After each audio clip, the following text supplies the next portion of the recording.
you hear the egalitarian clarion call everywhere. Everything should be equal. Everything should be equally distributed. We should strive for equity. It's like, wrong, especially if you're a conservative. Wrong. What we want are just hierarchies of competence. Not everyone's a neurosurgeon. You know, if your father has a brain tumor, you probably want a hierarchy of competence for neurosurgeons, so you can pick the one that's the best, so that he might not die. That's what a hierarchy of competence is for. For the postmodernists, there's no hierarchy that isn't based on power. Well, because they think the world runs on power.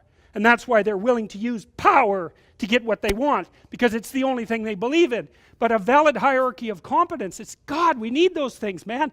We need the best plumbers. We need the best contractors. We need the best, we need the best carpenters. We need the best lecturers. There has to be a hierarchy of quality, not only so that we know who the best are and can reward them properly, but so that we can reward them so they keep being the best. It's like, you know, if you have a great educator, if you have a great leader, if you have a great thinker, you want to reward them so they keep thinking and they keep educating so they can tell you something. It's not a reward for their intrinsic being. It's a calculated move on your part to suck everything out of them that's valuable as fast as you can. That's what a hierarchy of competence is for. And the idea that hierarchies of competence don't exist it's so cynical. It's such a pathologically cynical idea. And it's actually quite patently untrue, because here's an interesting tidbit from the psychological literature. Let's say you want to determine what the best predictors are for lifetime success in a Western society. Well, what would you hope for? How about intelligence? There'd be a good one. Let's hope the smart people occupy more positions of complexity, right? Because they're smarter. Would you want it any other way? Okay, and that's great. The number one predictor of accomplishment in Western societies is intelligence. So that means the system works. What's the number two predictor? Conscientiousness. Well, what's that? It's a trait marker for hard work. So who gets ahead? Smart people who work hard. Now, that doesn't account for every bit of the difference between people in terms of their hierarchical structure, because hierarchies aren't perfect. They're corrupt. People get to the top sometimes because they're psychopathic, although, believe me, a hell of a lot less than you think. Because a psychopath has to keep moving from place to place, because once he reveals himself as deceitful and untrustworthy, he has to go find new suckers to fleece.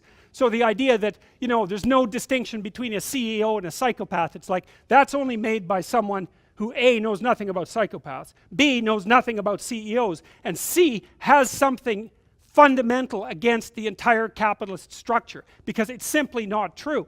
Corrupt, sometimes, greedy, sometimes, short-sighted, sometimes running companies that are doing their best to auger themselves into the ground, and so, you know, it's bad people running a dying organization.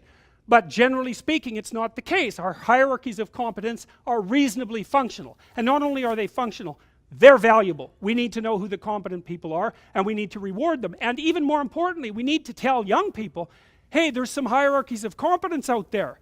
Like 1,000 of them. Go be a plumber, man, but be a good one, you know? Be an honest one. I had a plumber once, you know.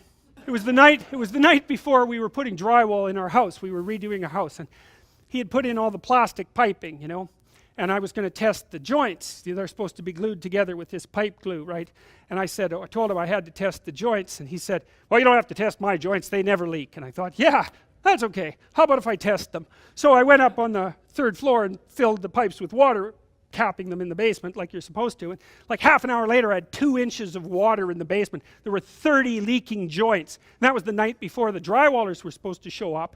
So he wasn't particularly competent. That's the point of that story. But even more so, he had put a bunch of the plastic pipe outside where the drywall would be, so it would have been sticking through the wall. So I spent a frenetic night, you know, sawing through plastic pipe and re-gluing joints so that the drywallers could come in. What's the point? If you're going to be a plumber, man, be a good plumber, because otherwise all you do is go out there and cause trouble. We don't need people to cause more trouble. We need people to solve problems. You know, and so you can be a tradesman, and you can make a lot of money as a tradesperson. It's a bloody, reliable, honorable, forthright, productive way of making a living. And there is a hell of a lot of difference between a working man who knows what he's doing and one who doesn't. both in terms of skill and ethics, right? And you work with someone who knows what they're doing, it's a bloody pleasure. They tell you what they're going to do, they tell you how much it will cost, they go and do it, it works, and you pay them. Perfect. Everyone's happy. And that's what happens when you have genuine hierarchies of competence. And so you listen to these panderers of egalitarianism and equity, and they fail to recognize completely that there are differences in rank between people. It's not such a terrible thing, man. Maybe you wouldn't be a great lawyer. Like, it's certainly possible. Most people aren't. But that doesn't mean there isn't something you could be great at. There's lots of hierarchies to attempt to climb, and if you fail in one, go try in another. But the point is, you're still trying to aim for the top, and what the hell are you going to do if you don't try to aim for the top?